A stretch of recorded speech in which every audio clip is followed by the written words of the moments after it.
drive through southern Wisconsin after a blizzard. Had about 14, 15 inches of snow yesterday. It was a ton, but ended up picking up the Ironhead motor for the chopper.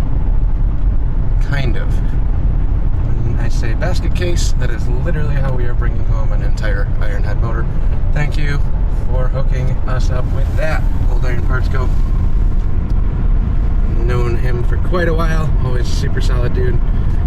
Look him up. He's got a YouTube channel and has tons of Ironhead stuff available for you. A bunch of cool bikes going up for sale on the old Instagram page as well.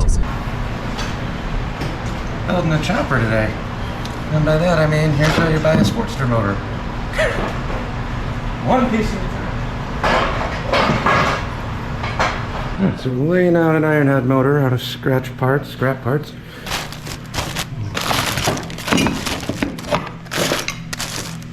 Old Iron Parts Co. is hooking it up today.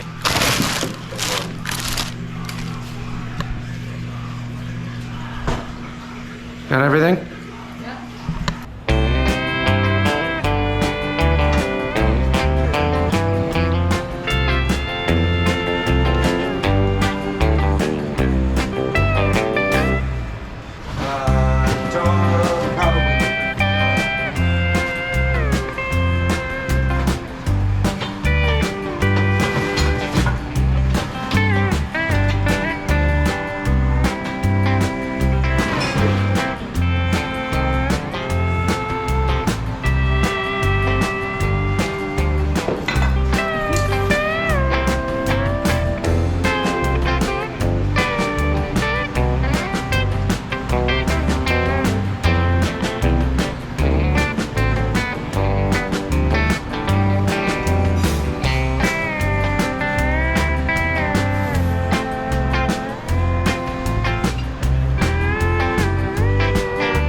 Alright, Old Iron Parts Co. hooked it up today with pretty much a complete sporty motor. Ended up piecing together a trans. Pretty much everything we need for the chopper build. Toddy's gonna load all this heavy stuff up in the car while I hang out. Killer shovster of his. Check out his page. He's got a YouTube channel too, Old Iron Parts Co. Yeah. The operation. Lots of cool parts, lots of cool stuff. Lots of cool bikes going up for raffle. So I went up to my buddy's shop and started going through some parts. He messaged me back saying, hey, if you need an Ironhead motor, I got a builder kit. I know you're not opposed to rebuilding stuff, so here's where we started. These cases are later, I don't know exactly the year because the VINs are all completely mangled and dimpled and gone, but they're 1000cc cases, I know that much. So that's what I started with. I got these at a swap meet with the Arlen Ness frame, and I wasn't really going to do anything with them. I liked having a good set of cases. There's no cracks, there's no breaks anywhere on these. These are mint cases, but I don't have a VIN, I don't have a title, I don't have anything else. Didn't really care. Then the chopper frame comes along with a title, so none of that really matters in the state of Illinois. Then hit up my buddies and reached out. I had a couple guys with a full set of complete Ironhead motors. Also, would it work? Yes. Is that the easier way to do it? Yes. But I'm cheap and didn't want to spend any money. So what you can do is reach out to other people that are also into like-minded crappy old Harley parts and go over there. If you know kind of what you're looking for or what you need, build a bike out of literally scrap tear-off parts.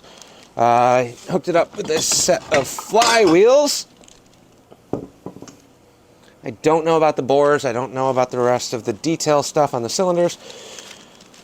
That's part of it, right? Like I would much rather go through and know that these bores just got rehoned, even if it costs me money out of pocket to rebuild it. I'll know everything's in spec there. So top end, if you're doing old chopper stuff, expect to have to do that. Top end stuff isn't really that much money in the grander scheme of everything, but it's also the extra peace of mind knowing that the motor's actually set up proper. So we got the top end. Pistons don't really matter, that's irrelevant. Pistons and cylinder stuff are not crazy expensive. It's the little details that you run into. So I don't know if I'm running an electric start on this bike or a kicker. So I have a kicker cover if I want to run kick only. Ironhead trapdoor with clutch gear that's actually in really good shape, but the clutch gear and the bearings on this trapdoor are kind of messed up, but it also has the shift fork rod. So we got that one. Early style, not early 900, but 1000. XLCH primary cover. OG, is it mint? No. Is it the nicest thing I've ever seen? No. Is it original? Yes. Is it not cracked? Yes. Workable, usable. So we got Ironhead cover for the primary. Then we get into putting the motor together. Cam chest. Well, need a cam cover. There we have it. Full cam cover with the shifter shaft through the side for a right side shift. Do I need to maybe tweak and measure and make sure everything's good on this? Yeah, speedo drive is on the top of the cam chest on this one. Whichever, if I gotta plug it, it'll get plugged. Not the end of the world. Oil pump. Came out of a later 1000 model, but complete oil pump, all the parts, and the bolts, and the gears. So some assembly required, but we got an oil pump. The coveted Ironhead motor mount, always cracked if you've been around Ironheads for a while. No cracks, good shape, ready to go. Needs to get bolted onto this case. What else? If I want to run a electric start on this, then the kicker cover that I have down there is not going to do me any good. Here is a kicker and electric start cover. It's been chopperized. They hacked off this rear section. Whatever. It's functional. And now I have options between electric and kickstart if I want to go that route. Generator, charging system. Is it a cycle electric? Absolutely not. Is it a stock one that should work? As far as I'm aware and as far as he's aware, yes. If it doesn't, not that big of a deal. You can also rebuild the internals on those two bearings, provided it didn't eat itself or eat all the wiring. Not the end of the world. What else do you need to build an Ironhead? Lifter blocks. 79. They interchange. That'll work just fine. So there's our lifter blocks and lifters and tappets. Good to go. Cylinder heads, all painted black, super grimy and dirty. Will most likely need a rebuild, but I can recut the valves. Not a huge deal. Doesn't look terrible, to be completely honest, on the inside. The exhaust stuff will change a little bit, and the intake stuff changes a little bit. I do have the rubber band flanges, so that's perfect. That's all of the intakes that I have. Will bolt right up to this. Didn't need to get an intake for that. And in terms of the heads, I'm going to disassemble all of these, clean everything up anyway. So that's an irrelevant non-issue, but I should have working heads. Obviously, I didn't pull the rockers off and make sure that all the valve stuff is good. Or the rocker arms, so that's going to be coming soon. Shifter. Well, we can go over by the transmission stuff, because we're going to need that at some point. No spline end, early Ironhead. Shifter forks, also important for the transmission. 2 shafts, I got that one and the other one. Cylinders for 1000cc. That's the biggest issue you're going to run into, is making sure that you have the right parts to go with your bike. If you have a 900cc bottom end, the cylinder bolt pattern changes from a 900 to 1000. We're doing all 1000 stuff. Here's the other head. Here's the head bolts, bagged and tagged. Oil tubes. These are super cheap to replace. If you do want to upgrade those, it's not really that big of a deal, but if you had them on the shelf, it's one less thing I have to worry about. Then we get the motor mounts. Front motor mounts are a 2-piece plate these are going to work just fine if I want to run it that way. I might still buy a brand new set because I might want to run the oil on the motor mounts. It's literally just 2 steel plates or chrome plates, depending on which ones you get. They sell an aftermarket version with a oil filter fitting welded into the center. So your oil filter will sit right behind or in front of the frame rail off of the motor mount. I like that look personally. It's a lot cleaner. That's what I had on my old chopper. Then we got the second head, same type of deal. Are they dirty and grimy and covered in oil? Yes. Is there a bunch of oil on the inside of the head or combustion chamber? No. I mean, it's a little black, but nothing too big of a deal to clean up. I would argue right off the bat, just on a quick visual, like I said, everything should get mic'd and broken down and scaled out. Make sure you know what you're getting into. If you have no idea what any of those things mean, probably don't try and build a bike this way. Push rods and push rod tubes with loaded springs and all of the parts. Well, we got those too. Then we need cams. We need something to tell those valves when to open. I don't know if these are P cams. I didn't look that far. I'm going to unbag all of these and go through that in detail. But we have a complete cam chest setup, which will work just fine. Is it going to run? Yes. Is it going to be the most performance oriented? I don't know yet. That's going to depend on that. But in the cam bag, we also have the little dog bones that go on the backside for your cam side spacers. The only thing I don't have in here, I might have a couple of the shims for spacing.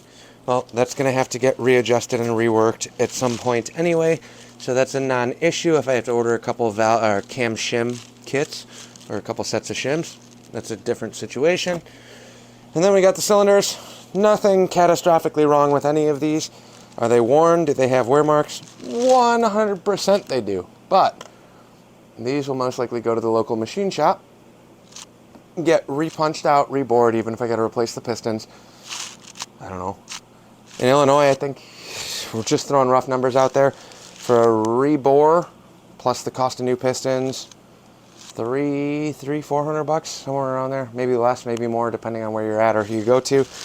I don't want to quote other people that I need to farm out on their work. Whatever it is, I'll usually pay it through my local shop. Support local all the time. So heads, and then the longer I was there, we were looking around at the other detail finite things where I had no expectation of that unless I bought a complete motor. But I'm like, oh, cam cover bolts and stuff. He's like, oh, well, we actually bag all of them here. So here's your cam cover bolts,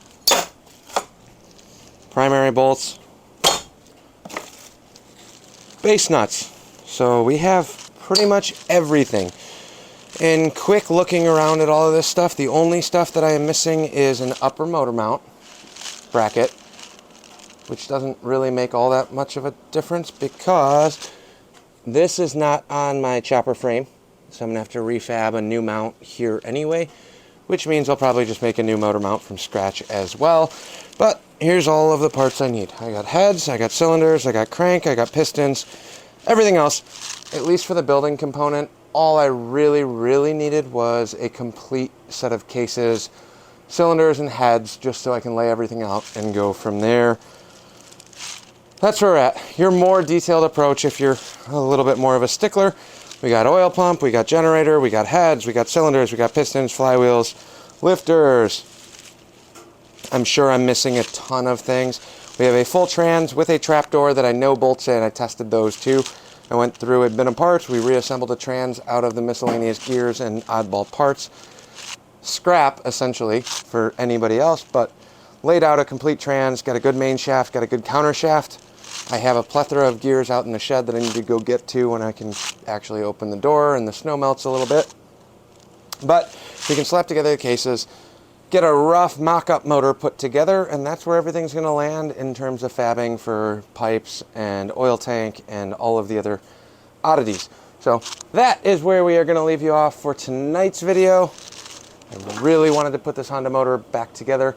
The head is still at the shop. It's drying right now. So, and by drying, I mean it's blasted, it's coated. But after the blasting and coating process, we ran it through the degreaser, cleaned out all of the passages. Now it's just drying off, and I didn't really want to throw a really wet degreaser soaked head in the back of my car and have my car smell like degreaser. So tomorrow I will be bringing the head back. We'll clean up the bottom end on this Honda motor, get these cylinders and pistons back onto the motor, and then I can start kind of slowly working on the head stuff. All of these parts right here, cam, valve springs, lifters, retainers, oil tubes, all of that is going back into that Honda head, so that's going to be quite a while anyway. I probably have an hour or so, hour and a half to get the head back together before I can actually even think about reassembling the motor on this Honda. Don't want to mix Honda and Harley stuff because some people don't like that for whatever reason. Get over yourselves, really. But either way, here's where we're at. Tons of chopper parts. I did get a complete motor. Believe me or not, whether it's swap meet, miscellaneous, throw together parts, this will work. That's all I need. So, thanks for watching. Hit that like, comment, or subscribe button. Let me know if you think I'm a total idiot for doing it this way. If you can get a line on a complete Ironhead motor for $300, $400, $500, not a bad idea. I'm never going to tell you that that's just a dumb idea. I like building stuff. I love doing motors. That's my go-to. So this type of budget build, builder-friendly, DIY, throw a motor together out of scrap parts, that's my jam. So thanks for watching. We'll catch you guys on the next one. Shirts coming your way soon too.